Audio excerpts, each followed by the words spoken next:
ورحمة الله وبركاته. بسم الله الرحمن الرحيم. الحمد لله رب العالمين، وصلى الله على محمد وعلى آله وصحبه أجمعين، وبعد. الحمد لله, আল্লাহ রাব্বুল আলামিনের শুকর আদা করে শেষ করা যাবে না। বেশ অনেকদিন পরে আমাদের মাসিক মাহফিল বলি অথবা হালাকা বলি, যাই বলি, বেশ অনেকদিন পরে আবারও আমরা শুরু করতে পেরেছি। সেজন্য রব্বুল ইজ্জতের দরবারে আমরা কালিমাত শুকর করি, আলহামদুলিল্লাহ। আজকের এই মাসিক মাহফিল প্রায় 21তম মাহফিল। যদি অনেক সিরিয়াল লম্বা হওয়ার কথা ছিল, কিন্তু বিভিন্ন কারণে বিভিন্ন সময় আমরা কখনো মাদ্রাসা বন্ধ, অথবা কখনো আমি ছিলাম না, অথবা অন্য কোনো প্রোগ্রাম ছিল। তো আমরা শুরু করেছিলাম আল আরবাঈন আন নবওয়িয়া, ইমাম নববী রাহিমাহুল্লাহ 40 হাদিস একটি কিতাব থেকে। সেখান থেকে আমরা বেছে বেছে বিভিন্ন সময়, কারণ আমাদের হাতে সময়ও কম, আর দেখা যাচ্ছে একাধারে সবগুলো কি শেষ করা যায় না, এবং এমনও হয়েছে আমরা একদিন একাধিক হাদিস আমরা আলোচনা করেছি। আজ ইনশাআল্লাহ আমরা কিতাবুত তাওহীদ থেকে কিছুটা আলোচনা করব। মনে করি এটা খুবই গুরুত্বপূর্ণ একটি দার্স আমাদের জন্য। আর তাওহীদের আলোচনাটা আমাদের জন্য খুবই দরকার। আমি যখন যাত্রাবাড়িতে পড়তাম, যেহেতু বাংলাদেশে আহলে হাদিসদের কেন্দ্রীয় প্রতিষ্ঠান, তখন একমাত্র যাত্রাবাড়ির সাথেই মুআদালা ছিল। আমি আমার একটা অনুভূতি বলতেছি, যদি এটা গলত ছিল আমার চিন্তাটা। সৌদি আরবের শেখরা আসতেন, মদিনা ইসলামিক ইউনিভার্সিটি শেখরা আসতেন, একমাত্র যাত্রাবাড়ির সাথে মুআদালা, দেখা করতেন। আমাদের ডক্টর আব্দুল বারী রাহিমাহুল্লাহ স্যারও সেখানে আসতেন, অনেকের সাথে দেখা হতো। তো তাদের বেশিরভাগই আলোচনা হতো কি তাওহীদ নিয়ে। আরে এরা খালি তাওহীদ নিয়ে আলোচনা করে, আর কোনো বিষয় নাই নাকি ইসলামের মাঝে? গেলাম সৌদি আরবে, ওখানেও দেখি যে না, প্রায় যে সমস্ত মসজিদগুলোতে আলোচনা হয় খালি তাওহীদের উপর আলোচনা হয় বেশিরভাগ। অন্যান্য বিষয় যে হয় না তা না, কিন্তু তাওহীদের গুরুত্ব অনেক। আরে ওদের দেশে কোনো মাজার নেই, ওদের দেশে কোনো কবর নেই, কোনো পীর খানকা এগুলো নেই, তারপরও নিয়মিত তাওহীদের আলোচনা। চিন্তা করে দেখি যে না, এটা দরকার। মাজার যেগুলো উৎখাত করা হয়েছে, যাতে করে পরবর্তী প্রজন্মের মাঝে আবার না আসে, তাদের তাওহীদের এলেমের ঘাটতির কারণে অথবা কমতির কারণে যদি আবার তাদের মন মানসিকতা কি দুর্বল হয়ে যায়, হয়তো এই জন্য কি তারা এই সমস্ত আলোচনাগুলো করে, এবং এগুলোর একটা ফজিলত আছে। আমি অনেক সময় বলি, বা আমার কাছে একটা চিন্তা লাগে যে না, দেখেন আমাদের বাংলাদেশেরই যে সমস্ত মানুষগুলো সৌদি আরবে যায়, তাদের মোটা একটা অংশ দেখা যায় সৌদি আরবে কৃষি কাজ করে। সৌদি আরব কিন্তু কৃষি নির্ভর দেশ না। আমাদের দেশের মতো এত দোআঁশ মাটির কি বেশি একটা জায়গা নেই। ওই পাহাড়ের পাদদেশে, পাহাড়ে যে সমস্ত বালুগুলো আসে অথবা নুড়ি পাথরগুলো কি বৃষ্টি বা ঢলে ভেঙে ভেঙে পড়ে, ওগুলো দুই পাহাড়ের মাঝে জমা হয়, যেটাকে আমরা উপত্যকা বলি। ওখানে হয়তো দূর দূরান্ত থেকে ট্রাক দিয়ে কিছু মাটি এনে, ভালো কিছু মাটি বা লাল মাটি, ওগুলোর সাথে মিক্সার করে ওখানে তারা ফসল ফলাইতেছে, এবং সেখানে ফসল ফলিয়ে কিন্তু কোটি কোটি টাকা রুজি রোজগার করতেছে। আমাদের বাংলাদেশে হয়তো এখন আমরা দেখতেছি, কিন্তু সৌদি আরবে 1999 সনে 2000-এর মাঝামাঝিতে গিয়েছিলাম, তখন দেখতাম মৌসুম আর অমৌসুম, লাউ নিয়মিত পাবেন, বেগুন নিয়মিত পাবেন, টমেটো নিয়মিত পাবেন, করলা নিয়মিত পাবেন। আছে না এরকম? যে সবজিগুলো আমরা দেখতাম না, যদি আমাদের দেশে এখন মাশাআল্লাহ পাওয়া যায়, সেই আপনার 2000, আজ থেকে প্রায় 24-25 বছর আগে, কিন্তু তাদের দেশে এগুলো তারা কি আবাদ করতো? আল্লাহ রাব্বুল আলামিনের বাণী, কোরআনে কারীমের এই আয়াত পড়ার পরে দেখলাম যে না, দেখেন আল্লাহ রাব্বুল আলামিন ওয়াদা দিয়েছেন, ওয়ালাউ আন্না আহলাল কুরা আমানু ওয়াত্তাকাউ লাফাতাহনা আলাইহিম বারাকাতিন মিনাস সামা। গ্রামবাসী তারা যদি প্রকৃতপক্ষে ঈমান আনে এবং আমার প্রতি তাদের কি ভয় থাকে, তারা মুত্তাকি হয়, তাকওয়া অর্জন করে, লাফাতাহনা আলাইহিম বারাকাতিম মিনাস সামা, তাহলে তাদের জন্য আমি আসমানের বরকতের দরওয়াজাগুলো কি খুলে দিব। তো সুবহানাল্লাহ, তারা যেরকম মুওয়াহহিদ, তাদের মাঝে সহজে দেখবেন না পাপ করতেছে, কাবিরা গুনাহ আছে, সাগীরাও আছে, কিন্তু আমাদের মতো তাদের দ্বারা শিরক আকবার বা শিরক আসগার, একটা ছোট্ট বাচ্চা যদি কখনো কসম করে ওয়াল্লাহি রব্বুল কাবা, আল্লাহর কসম, কাবার রবের কসম, তো কাবার রব কে? আল্লাহ। কিন্তু আমরা তো কসম করার সময় কি আমাদের ঠিক থাকে না, এক এক সময় এক এক নামে কসম করে ফেলি, যেটা কি শিরকের পর্যায়ে পৌঁছে যায়। তো এরকম অনেকগুলো বিষয় আছে। তো আমি মনে করি যে না, তাওহীদের বিষয়গুলো আমাদের খুবই জানা দরকার। এই তাওহীদগুলো জানলে, তাওহীদগুলো যখন আমরা পড়ব, দেখা যাবে মানুষের মাঝে কি একটা ঈমানী চেতনা চলে আসবে। আমরা আলেমরা সবসময় কিন্তু একটু অন্যরকম, একটু দূরে দূরে থাকি, সমাজের অনেক কাজে আমরা যাই না। আজকে শুনলাম দেওয়ানবাগী, তার যে শিরকের আস্তানা, যেটা আল্লাহ রাব্বুল আলামিন সম্পর্কে তার যে সমস্ত শিরকি আকীদাগুলো সে প্রচার করত, তার একটা পত্রিকা ছিল, ওই পত্রিকার নাম জানি কি, মানে এমন এক অবস্থা, হ্যাঁ, সেই পত্রিকার পাতা ভিজিয়ে খেলে নাকি আপনার জীবনের সব কি মাকসুদ পূরণ হয়ে যাবে। আল্লাহ রসুল সম্পর্কে তার শিরকি আকীদা, পীর তো আছে বাংলাদেশে অনেক, তারপরেও কি খারাপের উপর কি খারাপের একটা আছে। তো দেখেন সাধারণ মানুষই দেখা যাচ্ছে যে না, তাদের মাঝে তাওহীদের ইলম জানতে জানতে, শুনতে শুনতে বুঝতে যে না, এই জিনিসটা কি আমাদের সমাজে কি রাখা ঠিক হবে না। তো মুহাম্মদ ইবনে আব্দুল ওয়াহাব রাহিমাহুল্লাহ, সৌদি আরবের একজন বড় মাপের আলেম, দেখেন না আমাদের আহলে হাদিসদেরকে ওয়াহাবি বলানোর সময় গালি দেয়। তো এই মুহাম্মদ ইবনে আব্দুল ওয়াহাব, এই লেখক, কিতাবুত তাওহীদের যে লেখক, যে কিতাবটা আমরা পড়বো বা এখনো পড়াই, মদিনা ইউনিভার্সিটিতে পড়াই, এবং এটা কিন্তু কিতাবুত তাওহীদের একটা ব্যাখ্যা, ফাতহুল মাজিদ শারহ কিতাবুত তাওহীদ। কিতাবুত তাওহীদটা ছোট একটা বই, সংক্ষিপ্ত, একদম ছোট সাইজের। এগুলো আপনার অনেক জায়গায়, বা আমরা এটা যাত্রাবাড়িতে ছোটবেলায় দেখেছি যখন ক্লাস 5-এ পড়ি, আপনার মতিউর রহমান, শেখ আব্দুল মতিন সালাফি, আপনার কলকাতার, উনি অনুবাদ করছিলেন, এগুলো আমাদেরকে দেওয়া হতো, এগুলো আমরা মুখস্থ করতাম, আরবিগুলো, বাংলাগুলো। তো এটা শরাহ, কিন্তু এটা ব্যাখ্যা। এরকম অনেক কিতাব আছে এই কিতাবের ব্যাখ্যা।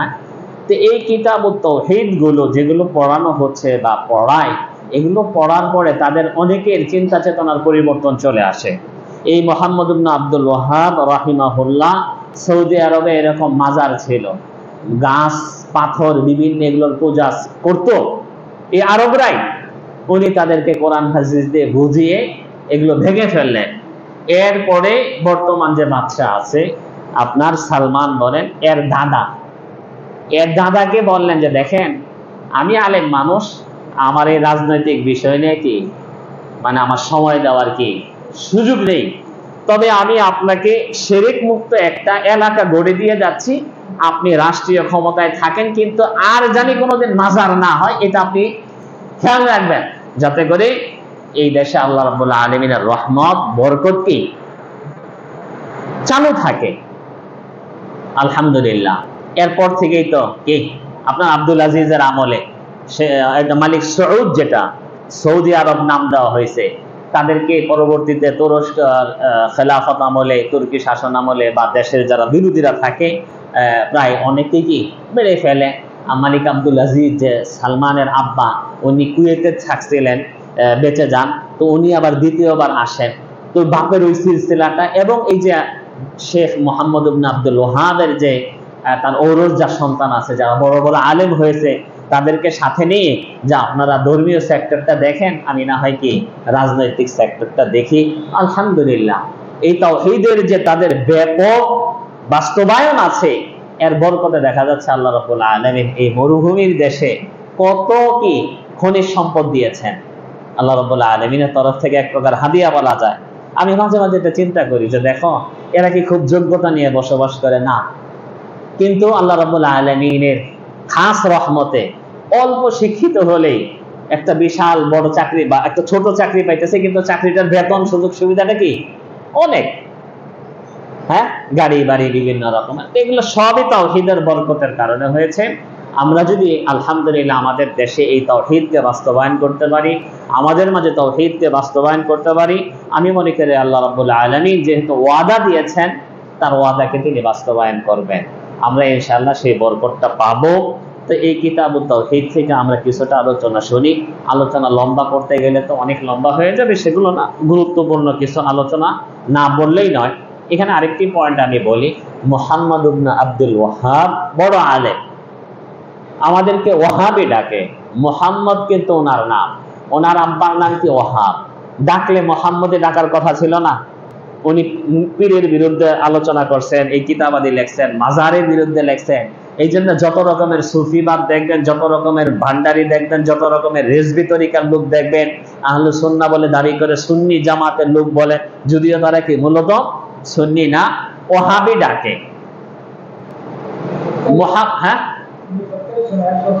হ্যাঁ, তো এই মুহাম্মদি যে তারা ডাকে না, আমাদেরকে কেন ডাকে না? কারণ মুহাম্মদি ডাকলে তো আল্লাহ রাসূলের নামের সাথে মিলে যায়, হিসাবে মুহাম্মদি ডাকা দরকার না।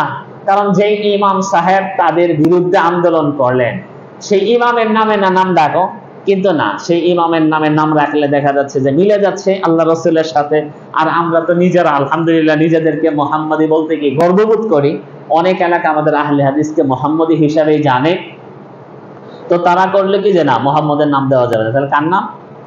আব্দুল ওয়াহাব, ওয়াহাবের নাম দিয়ে দাও, তাহলে কি ওয়াহাবি। তো ওয়াহাবি হইলেও আলহামদুলিল্লাহ, ওয়াহাব তো আল্লাহ রাব্বুল আলামিনের একটা গুণবাচক নাম। মূলত এদিকেও যদি কাউকে নিসবত করা হয় এটা অন্যায়ের কিছু না, কিন্তু তারা গালি দেওয়ার জন্য এই নামটা চয়ন করেছে। আল্লাহ রাব্বুল আলামিন আমাদেরকে হেফাজত করুন, আমাদেরকে বোঝার তৌফিক দান করুন। আমরা যদি মূলত তাওহীদের ইলম অর্জন করতে পারি তাহলে দেখা যাবে এটা তাওহীদের ইলমটা অন্যরকম একটা শক্তি, অন্যরকম একটা জিনিস, যেটা মানুষকে শিরকের থেকে এবং শিরকের ছিটাফোঁটা আছে এরকম কোন পাপ থেকে কি সবসময় হেফাজত করবে। তো ইমাম মুহাম্মদ ইবনে আব্দুল ওয়াহাব রাহিমাহুল্লাহ তিনি তার কিতাবে বিসমিল্লাহির রহমানির রহিম বলে আলহামদুলিল্লাহ রাব্বিল আলামিন ওয়াসসালাতু ওয়াসসালামু আলা মুহাম্মাদ ওয়া আলা আলিহি ওয়া সাহবিহি আজমাইন বলে শুরু করেছেন। তো বিসমিল্লাহির রহমানির রহিম এটা আমাদের প্রত্যেক আলেমের, প্রত্যেকটা মুসলমানের এই অভ্যাস রাখা দরকার। যখন যেখানে যেই কাজে শুরু করেন না কেন কি বলবেন? বিসমিল্লাহ বলবেন। খাওয়াতে বিসমিল্লাহ, পড়ায় বিসমিল্লাহ, গাড়িতে উঠতে বিসমিল্লাহ, নামতে বিসমিল্লাহ, মসজিদে প্রবেশের সময় বিসমিল্লাহ। যেই কাজ যখন যেটা আমরা শুরু করব সেখানে কি আমাদের বিসমিল্লাহ পড়তে হবে। আল্লাহ রাসূল সাল্লাল্লাহু আলাইহি ওয়াসাল্লাম যখন তায়েফে হিজরত করে যান, বনী নাজ্জার গোত্রের বাগানে যে অজ্ঞান হয়ে পড়ে যান, তখন ওই গোত্রের কিছু মানুষ দেখছে মুহাম্মদ এবং তার সাথে যে তার পালক পুত্র উসামা বিন যায়েদ রাদিয়াল্লাহু তাআলা আনহু ছিলেন, যায়েদ রাদিয়াল্লাহু তাআলা আনহু ছিলেন। তো এই দুইজন মানে আল্লাহ রাসূল সাল্লাল্লাহু আলাইহি ওয়াসাল্লাম এতই ক্ষুধার্ত হয়ে গেছে, দুর্বল হয়ে গেছে। তো মানুষের মাঝে তো মায়া থাকে যে কষ্ট দিচ্ছে অন্ততপক্ষে কিছু আঙ্গুর টাঙ্গুর দেই।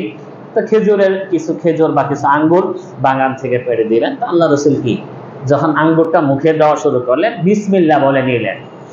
ওই আদাস যে গোলামটা সে নাসারা ছিল, বিসমিল্লাহ পড়া দেখে বুঝে ফেলছে। তো আপনি বিসমিল্লাহ পড়েন মানে? তো কেন বিসমিল্লাহ? তো আমাদের দেশে দেখছে, কারণ এই এলাকায় তো কেউ বিসমিল্লাহ পড়ে না, আমরা পড়ি। সে তার পরিচয় দিল নাসারা। তো আল্লাহ রাসূল তখন তার পরিচয় দিলেন, তাকে দাওয়াত দিলেন। তো এই আদাসকে তখন কালেমা পড়ে কি মুসলমান হয়েছিল। দেখেন বিসমিল্লাহ বলার কারণে। তো এখন আমাদেরকে তো দাড়ি বড় রাখতে হয়, টুপি পড়তে হয়, পাঞ্জাবি পড়তে হয়, এগুলো দেখে কিন্তু আমরা একজন কি মুসলমানের পরিচয় খুঁজে পাই। আবার অনেক সময় এগুলো খোঁজ পাওয়া যায় না। আমি কিন্তু আগে ঢালাও ভাবে যখন মদিনায় থাকছি 6 বছর, হ্যাঁ ঢালাও ভাবে সালাম দিতাম সবাইকে। জেদ্দায় গিয়ে যখন সালাম দিলাম তখন আমার সাথে নামদাইলের এক হুজুর ছিলেন, উনি উম্মুল কুরা ইউনিভার্সিটিতে পড়তেন। এই যে আব্দুর রাকিব ভাই কি যারা তারা সালাম দিয়েন না? কেন? এখানে কিন্তু এটা মদিনা না, এখানে কিন্তু অমুসলিম মুসলিম কি সবাই বসবাস করে। ইয়েতে জেদ্দায় উম্মুল কুরায় পড়তো, কিন্তু জেদ্দায় প্রোগ্রাম করতে আসতাম আর কি। তো দেখা যায় আমরা কিন্তু আমাদের মুসলমানদের যে একটা আল্লাহ রাসূল সাল্লাল্লাহু আলাইহি ওয়াসাল্লামের দেওয়া যে একটা শিআর, তাদের মুছগুলা ছোট থাকবে, দাড়ি বড় থাকবে, দেখতে আল্লাহ রাসূলের উম্মত, এগুলো কিন্তু আমরা বজায় রাখি না। যার কারণে কি আমাদের শেখাল সিরাতে বোঝা যায় না। অন্ততপক্ষে যদি আমাদের বিভিন্ন আমল থেকে সালাম, বিসমিল্লাহ ইত্যাদি ইত্যাদি থেকে যদি বোঝা যায়, তাহলে দেখা যাবে কি অমুসলিমরা আমাদের এই সমস্ত আমলে কি কিছুটা তারা প্রভাবিত হবে। আল্লাহ রাসূল সাল্লাল্লাহু আলাইহি ওয়াসাল্লাম বলেন, কুল্লু আমরিন ذي بال لا يبدأ فيه بسم الله الرحمن الرحيم فقد أقطع। যেই কাজটা বিসমিল্লাহ দিয়ে শুরু করা হয় না সেটা বরকতবিহীন। লেজ কাটা বলা হয়েছে, আবতার বলা হয়েছে অন্য জায়গায়, মানে কোনো জিনিস লেজ কাটা থাকলে বলা হয় আবতার, বা এর কোনো স্থলাভিষিক্ত কিছু না থাকলে। তো এই জন্য কুল্লু আমরিন যী বালিন লা ইউবদা ফীহি বিহামদিল্লাহ আও বিল হামদি ফাহুয়া আখতা। এক হাদিসে বলা হয়েছে বিসমিল্লাহ ছাড়া যে কাজ শুরু করা হয় সেটা কি বরকতবিহীন। অন্য হাদিসে বলা হচ্ছে যেই কাজ আল্লাহর শুরুতে মানে আল্লাহর তারিফ দিয়ে প্রশংসা দিয়ে শুরু করা হয় না সেটা বরকতবিহীন। এই জন্য অধিকাংশ আলেমগণ দেখবেন বিসমিল্লাহির রহমানির রহিম নাহমাদুহু ওয়া নুসাল্লি আলা রাসূলিহিল কারীম বলে যত কিতাব দেখবেন শুরু করা হয়। আমরাও আমাদের আলোচনা শুরু করি। এই জন্যে আমরা যদি কখনো কোনো আলোচনা শুরু করি, যে কোনো আলোচনা, মিটিংয়ে বসছি, এটা তো একটা বরকতের জন্যই বসছি। মসজিদের মিটিং হোক, মাদ্রাসার মিটিং হোক, সমাজের মিটিং হোক, আমাদের ব্যবসায়ী সমিতির মিটিং হোক, এটাকে একটা বরকতের জন্য না বসা না। এখানে যদি মনে করি না আমি তো খতিব না, না, আপনি যে কথাগুলো বলবেন এই কথাগুলোর মাঝে যদি আল্লাহর তরফ থেকে বরকত আসে, যে পরামর্শগুলো আপনার সমিতির অথবা আপনার ভাইদেরকে দিবেন এর মাঝে যাতে আল্লাহর তরফ থেকে বরকত আসে, বরকতবিহীন যাতে না হয়, এই জন্য যে কোনো আলোচনার শুরুতে, এটা আমরা আলহামদুলিল্লাহ এটা সৌদি আরব অনেক জায়গায় দেখেছি, আর্মি আলোচনা করতেছে বিসমিল্লাহ আলহামদুলিল্লাহ ওয়াসসালাতু ওয়াসসালামু আলা রাসূলিল্লাহ, বিসমিল্লাহ আলহামদুলিল্লাহ, অথবা হামিদা ওয়া মুসাল্লিয়া ওয়া মুসাল্লিমা নাহমাদুহু ওয়া নুসাল্লি ইত্যাদি, বিসমিল্লাহির রহমানির রহিম আলহামদুলিল্লাহ, এই কয়েকটা শব্দ, বেশি কিন্তু লম্বা কিছু না। কিন্তু আমরা অনেকে এটাকে শরমাই, যে যদি বলি মানুষ আমাকে কেমন বলবে, এই আপনি কি এখানে করতে আসছেন নাকি, ওয়াজ করতে আসছেন নাকি, ঠিক না? কিন্তু এটা মানুষে কি বললো সেটা না দেখে আমরা এই আমলটা কি করার চেষ্টা করবো। ইনশাআল্লাহ আল্লাহ রাব্বুল আলামিন আমাদেরকে বরকত দিবেন। এরপরে আমরা আল্লাহ রাসূল সাল্লাল্লাহু আলাইহি ওয়াসাল্লামের সুন্নত কল্পে উনি যে বিষয় নিয়ে আলোচনা করতেছেন তা হচ্ছে যে বিসমিল্লাহ বলে, আলহামদুলিল্লাহ বলে আল্লাহ রাসূল সাল্লাল্লাহু আলাইহি ওয়াসাল্লামের শানে দরুদ পড়ে। কারণ আল্লাহ রাসূলের হাদিস, যে কোনো দোয়াতে, যে কোনো আলোচনায় যদি আল্লাহর হামদ পেশ করা হয়, রাসূলের শানে দরুদ পাঠ করা হয়, সেখানে আল্লাহর তরফ থেকে কি বরকত আসা শুরু করে আল্লাহ রাসূল সাল্লাল্লাহু আলাইহি ওয়াসাল্লাম। এই জন্য আমাদেরকে যে কোনো মুনাজাতের আগে, দোয়ার আগে আল্লাহর হামদ এবং রাসূলের শানে কি দরুদ পাঠ করতে বলেছেন। এই জন্যই কিন্তু আমরা আগে সূরাতুল ফাতিহা পড়ি, এরপরে কি দরুদে ইব্রাহিম পড়ি। এখানে উনি আমাদেরকে কিতাবুত তাওহীদ নিয়ে কিন্তু আলোচনা হবে। উনি কিতাবুত তাওহীদ রচনা করেছেন। দেখেন সবার আগে উনি যে কথাটা এখানে উল্লেখ করলেন, কিতাবের শুরুতে আল্লাহ রাব্বুল আলামিনের বাণী, এগুলো কিন্তু আমরাও পড়ি, কিন্তু উনি যেভাবে বুঝিয়েছেন তার গ্রামবাসীকে, আমাদের দেশেও তো আলেম ছিল, সেই ১৫০০ বছর সরি ২-২৫০ বছর আগে থেকেও ছিল, কিন্তু তারা কিন্তু এভাবে কিতাবুত তাওহীদ নামে আলাদা এত সুন্দর করে বিভিন্ন অধ্যায়ে আমাদেরকে উপস্থাপন করতে পারেনি। ওমা খালাকতুল জিন্না ওয়াল ইনসা ইল্লা লিয়াবুদুন। আল্লাহ রাব্বুল আলামিন সূরাতুয যারিয়াতের ৫৬ নম্বর আয়াতে বলতেছেন, আমি জিন জাতিকে এবং মানব জাতিকে তৈরি করেছি। ওমা খালাকতু মানে আমি তৈরি করি নাই। যেরকম আমরা কালেমা পড়ি লা ইলাহা ইল্লাল্লাহ, কোনো মাবুদ নাই, যেগুলো মাবুদ আছে এই মাবুদের কোনো ভ্যালু নাই, এগুলো সব মিথ্যা বানোয়াট মাবুদ। একজন আছে সত্য মাবুদ, সে কে? আল্লাহ।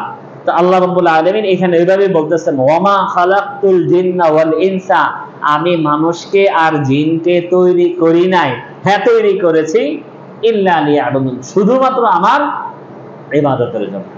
দেখেন তো, তাহলে আমাদের সৃষ্টির রহস্য কি?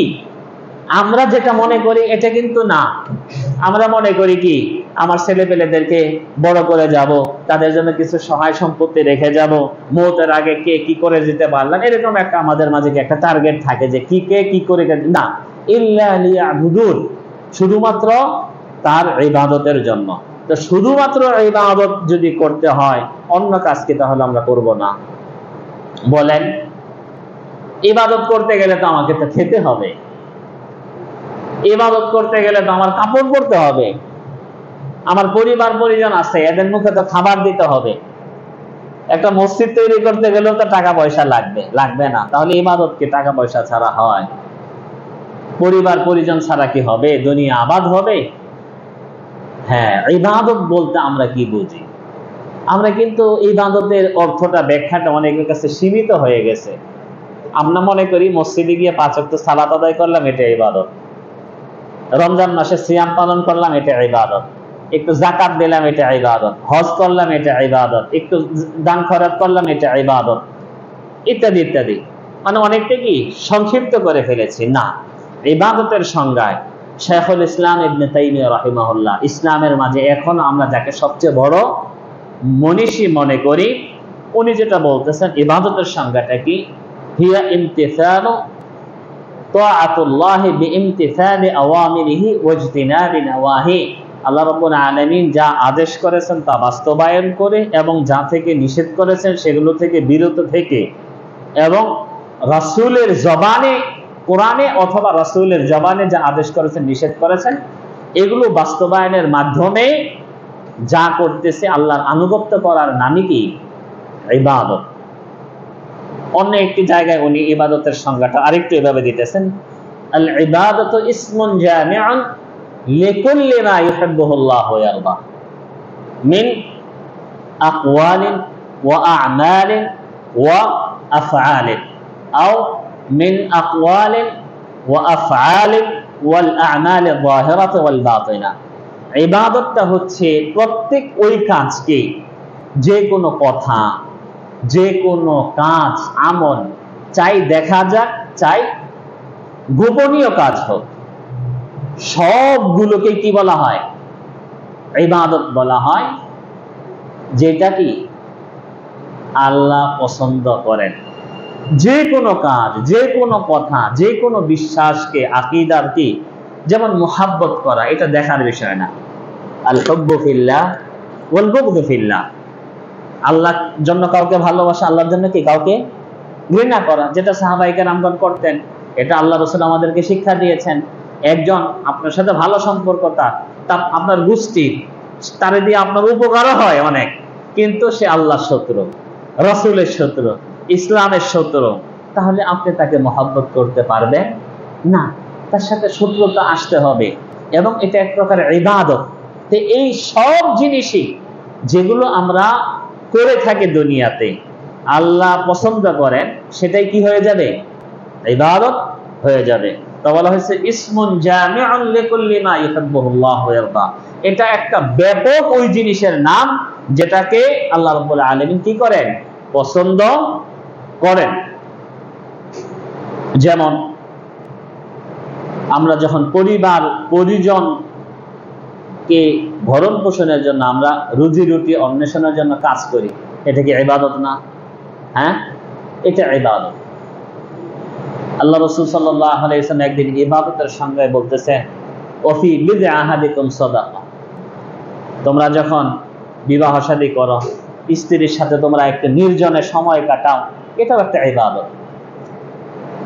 আল্লাহ রাসূল সাল্লাল্লাহু আলাইহি ওয়াসাল্লামের সামনে আলোচনা শুনতেছিলেন ওমর রাদিয়াল্লাহু তাআলা আনহু। উনি একটু প্রশ্ন করে বসলেন, মানে ওনার খটকা লাগলে, এটা কি ওয়াজ করতেছে আল্লাহ রাসূল, কি বলতেছেন? আদবের সহিতই বলছেন আল্লাহ রাসূলকে। আল্লাহ রাসূল, এটা কেমন কথা? একজন মানুষ তার একটা চাহিদা পূরণ করবে, এটা আবার ইবাদত হয় কিভাবে? আল্লাহ রাসূল তাকে বুঝিয়ে দিলেন, ওমর, আচ্ছা এই চাহিদা সে যদি অন্যায় ভাবে অন্য কারোর সাথে যদি সে পূরণ করে, তাহলে এটা কি গুনাহ হবে? এটা বড় গুনাহ, বড় পাপ, এটা কাবিরা গুনাহ। তাহলে এটা কেন ইবাদত হবে না?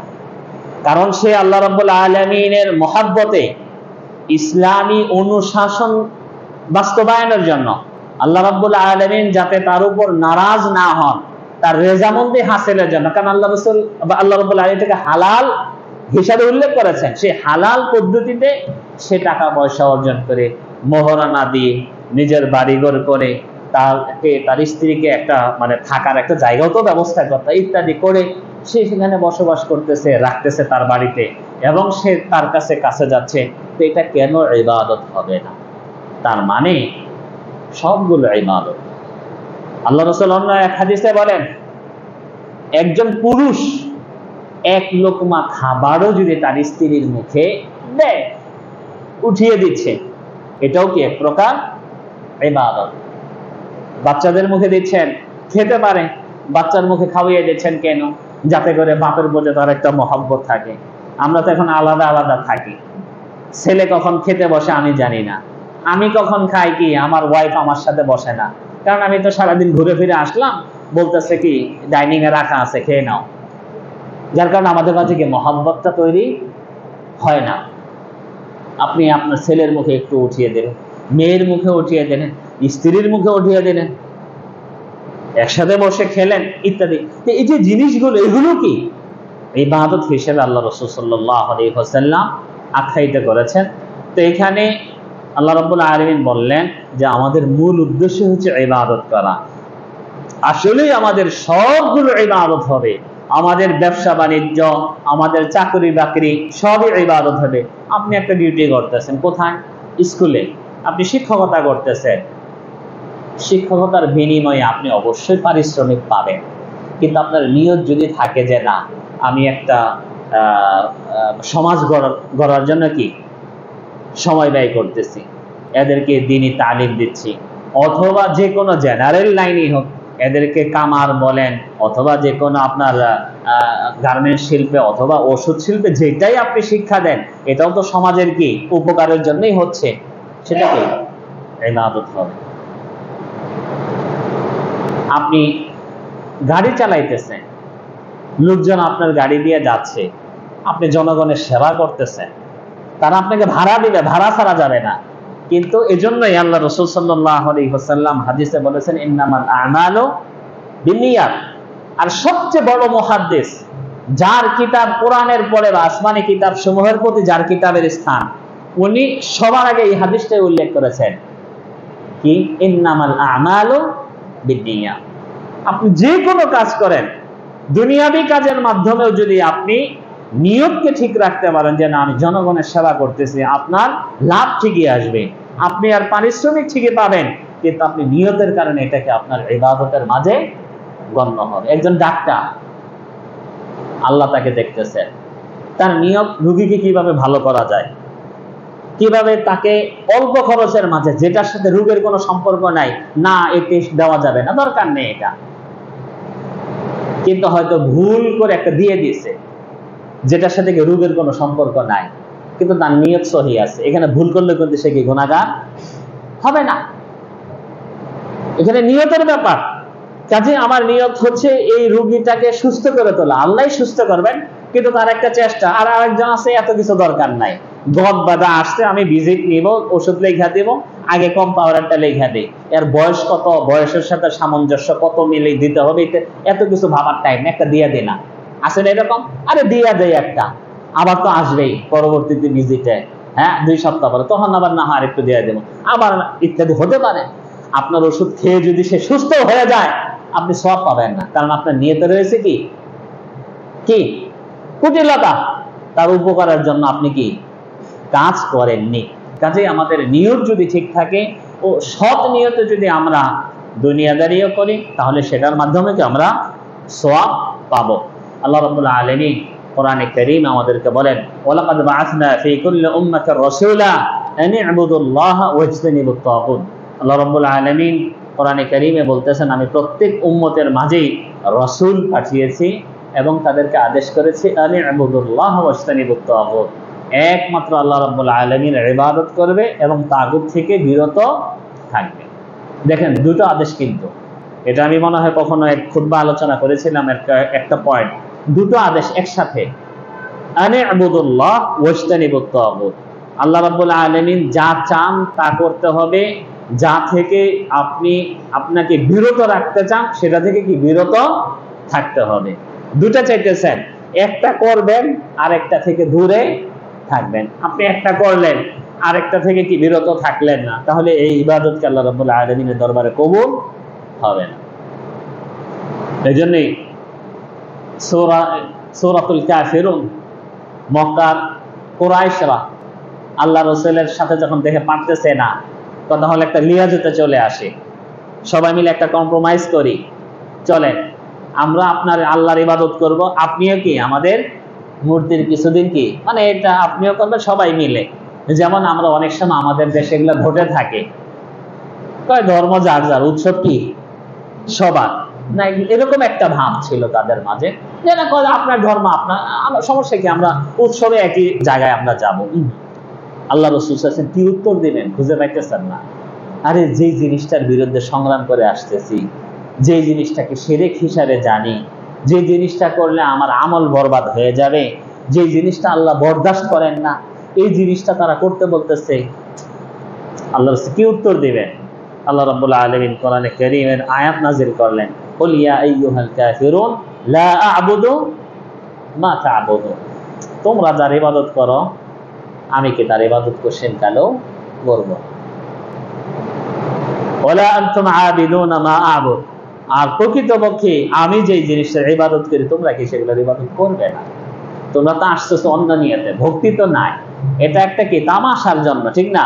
ওর তো বিশ্বাস নাই, বিশ্বাস থাকলে তো মুসলমান হয়ে যেত। ওয়ালা আনা আবিদুম মা আবাদতুম, তোমরা যেই জিনিসের ইবাদত করো আমি কি তার ইবাদত করব না। কাজেই আল্লাহ রাব্বুল আলামিন এখানে ওই যে বিষয়টা আমাদেরকে বলে দিলেন যে না, তোমরা একটা করবে আরেকটা থেকে বিরত থাকবে। আল্লাহ রাসূল সাল্লাল্লাহু আলাইহি ওয়াসাল্লামের একটা হাদিস আমরা পড়তে পারি, সহিহ মুসলিমে বর্ণিত আছে যে না, আমাদের মাঝে ইবাদত থাকবে, ইবাদত কম বেশি যাই থাকুক, কিন্তু ইবাদতকে নষ্ট করে দেয় এরকম কাজ শিরক কি থাকা যাবে না। মুসলিম শরীফের হাদিস, আনাস ইবনে মালিক রাদিয়াল্লাহু তাআলা বর্ণিত, তিনি বলেন, ইয়াকুলু তাবারাকা ওয়া তাআলা, আল্লাহ রাব্বুল আলামিন বলবেন, লিআহওয়ানা আহলিন নারি আযাবান, একদম অল্প আযাব দেওয়া হচ্ছে জাহান্নামের মাঝে, সবচেয়ে কম আযাব ভোগ করতেছে এরকম এক জাহান্নামীকে আল্লাহ রাব্বুল আলামিন বলবেন, লাউ কানাত লাকা দুনিয়া ওয়া মা ফিহা আকুনতা মুফতাদিয়ান বিহা ফায়াকুলু না'ম, আচ্ছা তোমার কাছে যদি এই দুনিয়ার মাঝে যা কিছু আছে এগুলো যদি আজকে তোমার মালিকানায় থাকতো, তুমি কি এগুলো দিয়ে কি তুমি এই ছোট্ট মানে জাহান্নামের একদম অল্প আযাব, এই আযাব থেকে কি তুমি পরিত্রাণের জন্য তুমি কি এটার একটা ব্যবস্থা কি করতে চাইতে? তো অবশ্যই। ফায়াকুলু না'ম, হ্যাঁ আল্লাহ অবশ্যই আমি এটা চাইতাম। ফায়াকুল, আল্লাহ রাব্বুল আলামিন বলেন, ক্বাদ আরাদতু মিনকা আহওয়ানা মিন হাদা ওয়া আনতা ফি সুলব আদম, যখন তুমি আদম আলাইহিস সালাতু ওয়াস সালামের সুলব মানে কি তার পিঠে ছিলে, সলিব বলা হয় এখানে সুলব থেকে, অর্থাৎ তার যেটাকে আমরা আলানা আর ওয়াক্তে ছিলে, তোমাকে বলা হয়েছিল কি আল্লাহ তুশরিক, তুমি কোশ্চিন কালো কি শিরক করো না, ওয়ালা উদখিলাকান নার ফাআবাইতা ইল্লা শিরক, কিন্তু শুধুমাত্র এই আদেশটা করা হয়েছে যে যাই করো জীবনে কোশ্চিন কালো কি শিরকটা করিও না, কিন্তু তুমি এটা ঠিক রাখতে পারো নাই, শিরক করে ফেলেছ। কাজেই আমাদেরকে ওই যে আনি আবুদুল্লাহ ওয়াজতানিবুত তাগুত, সূরাতুন নাহলের এই বিষয়টা আমরা ইবাদত বুঝি, এই জিনিসগুলো আমাদের বলা দরকার। যেমন আমাদের দেশে দাওয়াতি ময়দানে সবচেয়ে বড় একটা দল হচ্ছে কি তাবলীগ জামাত, মনে করেন, আমি নাম ধরে কারো কখনো দোষ বলি না, কিন্তু যেটা দোষ বলা দরকার, তাদের কিন্তু দাওয়াতি ময়দানে যথেষ্ট খেদমত আছে, অস্বীকার করার সুযোগ নেই। তাদের যদি আমলের বিষয়গুলো দেখেন, পোশাকের এবং বাহ্যিক আমলের, মূলত তারা আল্লাহর জন্যই কাজগুলা করে। কিন্তু একটা জিনিসই যে ভুল, যে জিনিসটা সুন্নতের খেলাফ হচ্ছে, আপনি এত কষ্ট করেন দাওয়াত তাবলীগের জন্য, মসজিদের ধারে ধারে দাঁড়িয়ে থাকেন, সালাতের পরে একজন বলে দেয়, হ্যাঁ মসজিদে দাঁড়িয়ে দাঁড়িয়ে একদম ইয়তীমের মতো অসহায়ের মতো আপনার পিঠে হাত বুলিয়ে বলতেছে, ভাই একটু বসতেন, ভাই 10টা মিনিট বসতেন। মূলত তার তো কোনো উদ্দেশ্য না, উদ্দেশ্য এটা আপনাকে দিনের দিকে আনা, কিন্তু গলত কি সেটা, সেখানে শিরক থেকে যে দূরে থাকার যে বিষয়গুলো সেখানে চর্চা হয়। আপনি ফজিলতের বয়ান করলেন, ফজিলতপূর্ণ আমল আপনি করলেন, কিন্তু যেই কাজ করলে আপনার আমল ধ্বংস হয়ে যাবে সেটা আপনাকে জানতে হবে না। এজন্য হুযায়ফা ইবনুল ইয়ামান রাদিয়াল্লাহু তাআলা আনহু তিনি বলতেছেন, কানা নাসু ইয়াসআলুনা রাসূলুল্লাহ সাল্লাল্লাহু আলাইহি ওয়াসাল্লাম আনিল খায়র ওয়া কুনতু আসআলুহু আনিশ শার মাখাফাতা আন ইউদরিকানি। আল্লাহ রাসূলকে সাহাবায়ে কেরামগণ ভালো কাজ সম্পর্কে প্রশ্ন করতেন, কোনটা করলে এই ফজিলত, কোনটা করলে জান্নাত পাওয়া যাবে। এটা আমি তাদের একটু ব্যতিক্রম ছিলাম। কি ওকুনতু আসালুহু আনিশ শার, আমি তাদেরকে কোনটা করলে ঈমান নষ্ট হয়ে যাবে, কোনটা করলে জাহান্নামে যেতে হবে, কোনটা করলে গুনাহ হবে, আমি এগুলো জিজ্ঞেস করতাম। কাজেই আমাদের এই কোনটা করলে আমার ঈমানটা নষ্ট হয়ে যাবে ওটা আগে আমাদের জানা দরকার। কারণ আলহামদুলিল্লাহ আল্লাহ আছে এটা তো বিশ্বাস করছি, ইসলাম সত্য ধর্ম এটা তো বিশ্বাস করছি, সালাত তো মাঝে মাঝে পড়ি, আল্লাহ রাসূলকে নবী হিসেবে মেনে নিয়েছি। এই আকীদাটুকুই কি কাজের মাধ্যমে নষ্ট হয়ে যাবে ওটা তো আমাদের জানা দরকার। কাজে আল্লাহ রাব্বুল বলতেছেন আনি আবুদুল্লাহ ওয়াজতানিবুত তাগুত, আল্লাহর ইবাদত করবে, তাগুত থেকে বিরত থাকবে। তো তাগুত কাকে বলে এটা অনেকে আমরা বুঝি না, কিন্তু তো তাগুত বলা হয়েছে রুউসাত তাওয়াগিত খামসা, আল্লাহ রাব্বুল আলামিনের অপোজিটে, আল্লাহ রাব্বুল আলামিনের বিরুদ্ধাচরণ যারা করে তারাই তাগুত। আল্লাহ রাব্বুল আলামিন আপনাকে জান্নাতের দিকে আহ্বান করেন, আল্লাহ চান আপনি জান্নাতে বসবাস করেন, আল্লাহ আপনার কি কামিয়াবি চান, কিন্তু আল্লাহ যেদিকে ডাকেন আল্লাহর অপোজিটে যারা ডাকে তারাই কি তাগুত। তাগুতের লিডার হলো পাঁচটার মাঝে 1 নম্বর লিডার হচ্ছে কি ইবলিস, লানাতুল্লাহি আলাইহি, আল্লাহর লানত তার উপর, তার চেলাপেলা সহ। ইন্নাহু লাকুম আদুউম মুবিন, রব্বুল আলামিন বলে সে হলো তোমাদের প্রকাশ্য শত্রু। কোরআনে একটা বলা হয়েছে, আল্লাহ একটার দিকে বলতেছেন, রাসূল একটার দিকে বলতেছেন, মানে যে কাজের দিকে সে সবসময় কি আমাকে আপনাকে ওয়াসওয়াসা দিচ্ছে অন্যটা করার জন্য। আদম আলাইহিস সালামের কথাই বলেন আল্লাহ রাব্বুল আলামিন,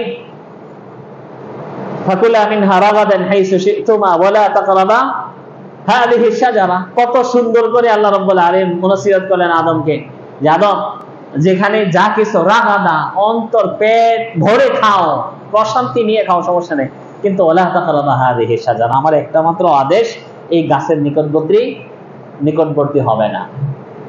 কিন্তু ফাওয়াসওয়াসা লাহুমা শায়াতান ওয়া কাসামা লাহুমা ইন্নী লাকুমা লামিনান নাসিহিন। আল্লাহ রাব্বুল আলামিনের এই যে ওয়াদা আল্লাহ আদম আলাইহিস সালামকে দিয়েছিলেন, সে ওয়াদা মানে আদেশ থেকে ফুসলে অন্য কাজ মানে অন্যদিকে আনার জন্য, গুমরাহ করার জন্য আল্লাহ এটাও বলে দিলেন যে দেখো ইবলিস তোমাদেরকে কিন্তু কি করে দিবে, জান্নাত থেকে বের করে দিবে। আদম আলাইহিস সালাম ভুলে গেলেন, মিথ্যা কসম করলো এবং তাকে ফুসলে কি শেষ পর্যন্ত করেই ছাড়লো। তা আমাদের আদি পিতা বা আবুল বাশার আদম আলাইহিস সালামের ঘটনা আল্লাহ রাব্বুল আলামিন উল্লেখ করলে আমাদেরকে এটাই বোঝাতে চাচ্ছেন যে আমাদের পিতার সাথে যেরকম তার একটা শত্রুতা, যে একে জান্নাত থেকে বের করেই ছাড়বো, আমাদের সাথেও তার শত্রুতা কি, যে আমরা যাতে জান্নাতে ঢুকতে না পারি। কাজে ইবলিস হলো কি সবচেয়ে বড় তাগুত। তাগুতের যে 5টা লিডার তার মাঝে একটা হচ্ছে কি তাগুতের অন্যতম এক প্রকার এই ইবলিস। আরেক প্রকার তাগুত কি জানেন, মাইয়াদউন নাসা ইলা ইবাদাতি নাফসিহি, ওই ব্যক্তি যে মানুষকে তার ইবাদতের দিকে ডাকে। যেমন ফেরাউন ছিল, মা আলিমতু লাকুম মিন ইলাহিন গায়রি, আমি ছাড়া তোমাদের কি কোনো নাই। বর্তমানে আমাদের সমাজে অনেক পীর তৈরি হয়েছে, বলে ইয়াদু বিল্লাহ, তারা মানুষকে ডাকে কিসের এত নামাজ দরকার, কিসের মক্কায় যাইতে হবে, আমার দরবারে আসতে হবে, আমার এখানে আছে কিন্তু অনেক পীর, আমরা তো যাই না, এগুলোর হাকিকত বা খোঁজ খবর অনেকে হয়তো জানি না। নিজের ইবাদতের জন্য ডাকে, সিজদাটা একমাত্র আল্লাহর জন্য, ইবাদতখানা একমাত্র ওয়ান্নাল মাসাজিদা লিল্লাহি ফালা তাদউ মা আল্লাহি আহাদা, সিজদার জায়গা হবে একমাত্র কার জন্য, আল্লাহর জন্য। সে ইবাদতখানা তৈরি করে নিয়েছে, মানুষ এসে সিজদা দিচ্ছে, তার দরবারে এসে গিয়ে মানত করতেছে, নিয়াজ করতেছে, এবং যত রকমের হাদিয়া বা যেটাকে তাকাররুবের জন্য ইত্যাদি ইত্যাদি। যে মানুষকে তার ইবাদতের জন্য ডাকে সে কি অন্যরকম আরেকটি তাগুত। 3 নম্বর হচ্ছে মান উবিদা বিগাইরিল্লাহি ওয়া হুয়া রাদি, সে মানুষকে ডাকে না, কিন্তু না ডাকতেই মানুষ তার ইবাদত করে, এতে সে খুশি। মানুষকে বাধা দিবে, যাই না আমার এত সম্মান করিস কেন, আমার পায়ে সিজদায় পড়লি কেন, আমি তো তোদেরকে কিছু দেওয়ার না, এসে কান্নাকাটি করতেছে না, বাবা আপনি আমারে দেন।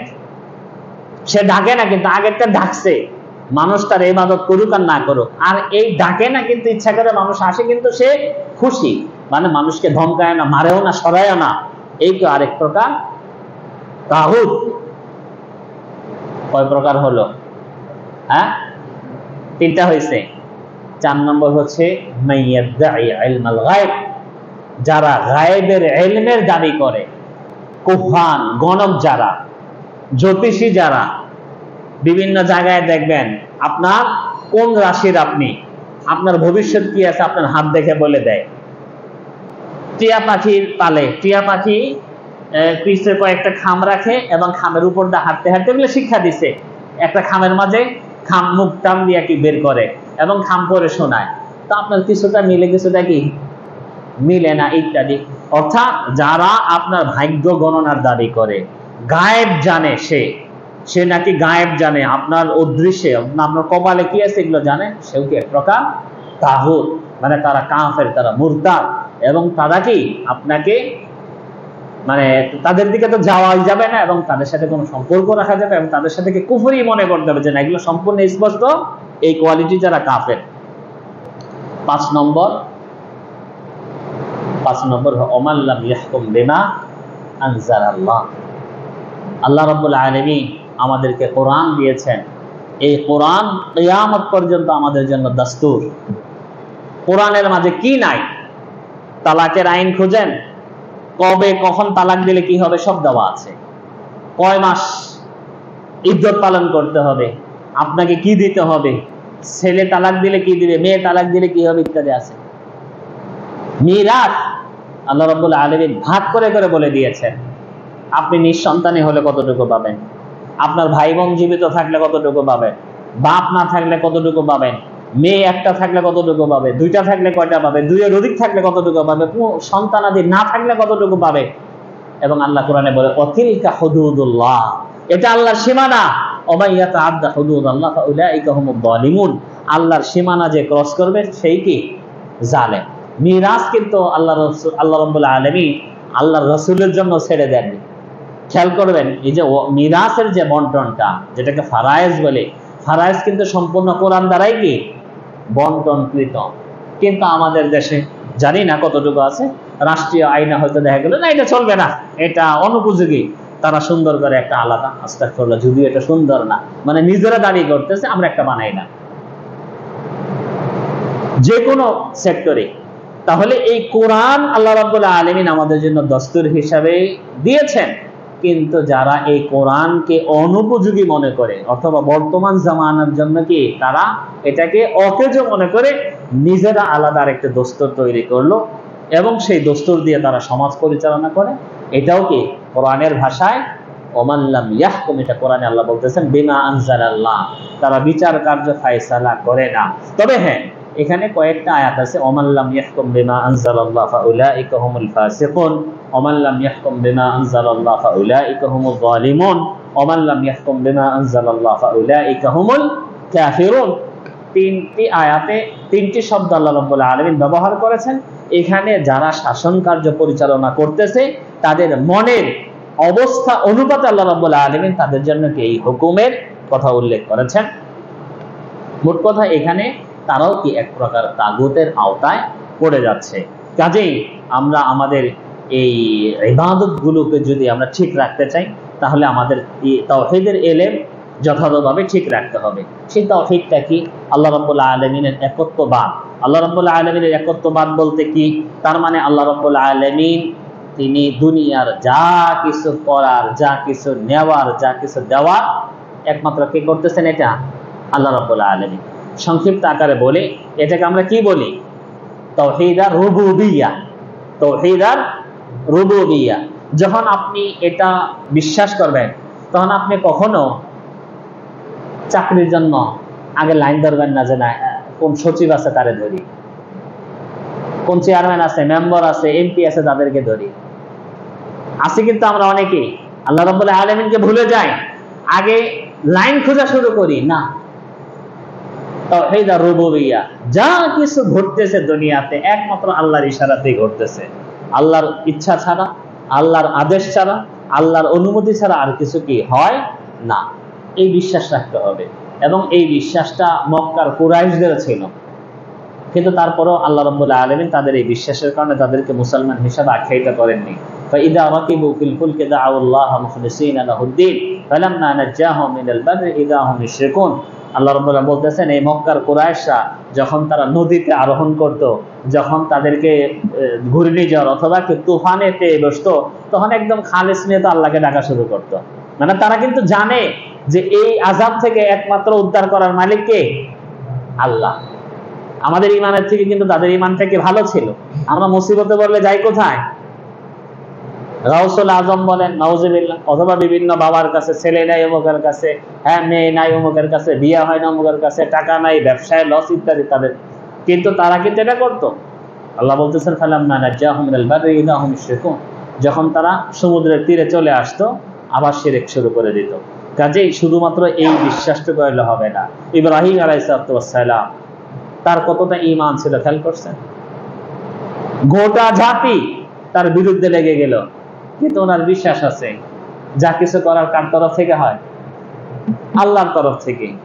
ইব্রাহিম আলাইহিস সালামের কি উত্তরসূরি হিসাবে আল্লাহর রাসূল মক্কাতে দাওয়াত দিয়েছেন। এই যে মক্কার সব কুরাইশরা তাকে হত্যার জন্য কি 100 কবিলা থেকে চলে আসলেন। হ্যাঁ, ভয় পেয়েছিলেন? গারে থৌরে চলে গেল, ভয় পেয়েছিলেন? মূসা আলাইহিস সালাম, সামনে নদী, পিছনে ফেরাউনের দল, আর কোথায় যাবে? এরপরও বলতেছে কাল্লা, অসম্ভব। আল্লাহ রাব্বুল আলামিন কি একটা ব্যবস্থা করবেন। এগুলো হচ্ছে তাওহীদ আর রুবুবিয়্যাহ, তাদের অগাধ। কিন্তু আমাদেরকে এই ঈমানটুকু আছে।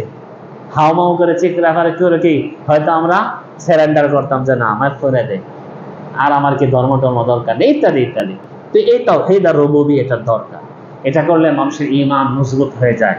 গোটা দুনিয়ার মানুষ তাকে ক্ষতি করতে চাইলেও কি আল্লাহ রাব্বুল আলামিন যদি তার আমলে, তার তাকদীরে যদি লিখে না রাখেন, তাহলে কি তার ক্ষতি করতে পারবে না। এরপরে আসতেছে তাওহীদ আল উলুহিয়্যাহ, যেটা নিয়ে কি মক্কার মুশরিকদের সাথে আমাদের মুসলমানদের বা আল্লাহ রাসূলের শত্রুতা। তারা কিন্তু প্রথমটা মানে, কিন্তু দ্বিতীয়টাই সমস্যা। সেটা কি? কয় আল্লাহ একাই তার ইবাদত করব, একটু মানা আবুদুহুম ইল্লা লিয়ুকাররিবুনা ইলাল্লাহি যুলফা। কয় এই সমস্ত মূর্তির ইবাদত করে তারা কি একটু আল্লাহর দরবারে শাফাত বা সুপারিশ করে দেবে।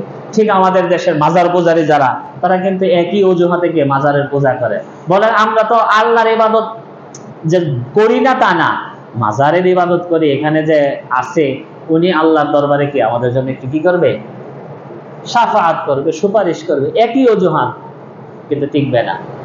তো আল্লাহ রাব্বুল আলামিনের একমাত্র কি ইবাদতের হকদার একমাত্র আল্লাহ রাব্বুল আলামিন।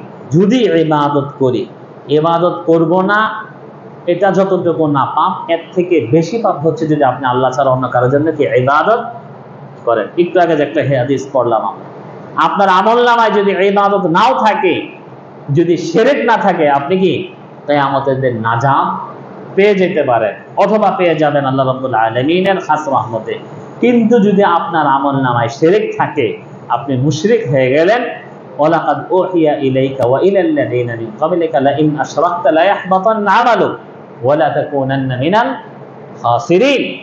আল্লাহ রাব্বুল আলামিন বলতেছেন, আপনার কাছে এবং আপনার পূর্ববর্তী উম্মতের কাছে ওহী করা হয়েছে, যদি কখনো শিরক করেন তাহলে আপনি কি হয়ে যাবেন?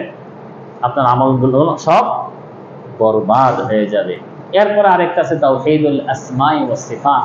এই তাওহীদটা আমাদের জন্য খুবই দরকার। হ্যাঁ হ্যাঁ, দিবা কয়টা? একটাই? আরে কি কোন? আচ্ছা, চলে গেছেন, সমস্যা নেই। মা বোনরা যারা আছেন, যদি আপনাদের কোনো প্রশ্ন থাকে দেন, আর কিছু সময় আছে আমরা এটাই করব। হ্যাঁ আচ্ছা, ঠিক আছে, শেষ করে দিচ্ছি। তাওহীদুল আসমাই ওয়াস সিফাত, এগুলো নিয়ে আমাদের মাশায়েখরা আলোচনা করতেন, আমরা বুঝতাম না, কিন্তু এগুলো আমাদের দরকার। আর দরকার হলেই, মানে এগুলো জানলেই আল্লাহর প্রতি অন্যরকম একটা মহাব্বত চলে আসে। যখন আল্লাহর প্রতি মহাব্বত চলে আসে, তখন হক কথা বলতে, তখন ইসলামের জন্য কি জান কুরবান করে দিতেও কি অন্তরে কোনো রকমের ভয় আসে না।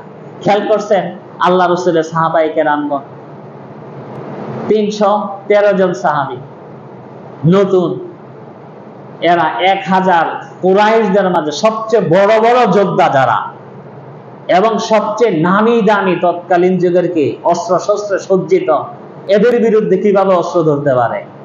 আল্লাহর প্রতি কতটুকু তাদের কি তাওয়াক্কুল থাকার কারণে। এগুলো মূলত তাওহীদের ইলমের কারণে আসে। তো তাওহীদুল আসমা ওয়া সিফাত একটা লম্বা বিষয়। আল্লাহ রাব্বুল আলামিন কোথায়, তার আকার আছে কিনা, তার সিফাত কি, এগুলো আমাদের দেশের বিশেষ করে যদি আমরা হানাফি জামাতের দাবি করি যে আমরা আহলুস সুন্নাহ ওয়াল জামাআহ, কিন্তু আমরা কিন্তু এই ক্ষেত্রে অনেকটাই কি নষ্ট হয়ে গেছি। আমাদের আকীদাগুলো কারো মাঝে কি আশআরী আকীদা, মাতুরিদি আকীদা, বিভিন্ন আকীদাগুলো ঢুকে গেছে, তাসাউফি আকীদা, হুলুল আল আকীদা, যে আল্লাহ রাব্বুল আলামিন সব জিনিসের মাঝে কি, যেটা হিন্দুত্ববাদের অনেকটাই, যে হাল্লা কুল্লি শাই মুমিনের কলবে আল্লাহ। এগুলো তো কোনো মুসলমানদের আকীদা না। অন্য এক সময় ইনশাআল্লাহ এগুলো নিয়ে আলোচনা করা যাবে। আল্লাহ রাব্বুল আলামিন আমাদেরকে এই কিতাবুত তাওহীদের অনুবাদও পাবেন। বিশ্বের প্রায় সব ভাষাতেই কি অনুবাদ হয়েছে। আমাদের সাইদের কাছে যেখানে যে আল ইকরা লাইব্রেরিতে হয়তো পেতে পারেন। তো এখানে তাওহীদের কিতাবুত তাওহীদের বাংলা অনুবাদ যদি আপনারা পড়েন, আশা করি অনেকটাই আপনাদের কাছে ক্লিয়ার হয়ে যাবে বা অনেক ইলম চলে আসবে। আল্লাহ রাব্বুল আলামিন আমাদেরকে তৌফিক দান করুন, আমিন। ওয়া সাল্লাল্লাহু আলা নবিয়িনা মুহাম্মাদ ওয়া আলা আলিহি ওয়া সাহবিহি আজমাইন।